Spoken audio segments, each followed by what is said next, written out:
Ana, Esmirse. Aziz Meryem. Entuzanen. Şiyanamede denge bir mühime. Denge dünya ve ahireti.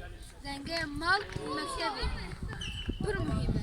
Lebneren nazarı ağladı. Havur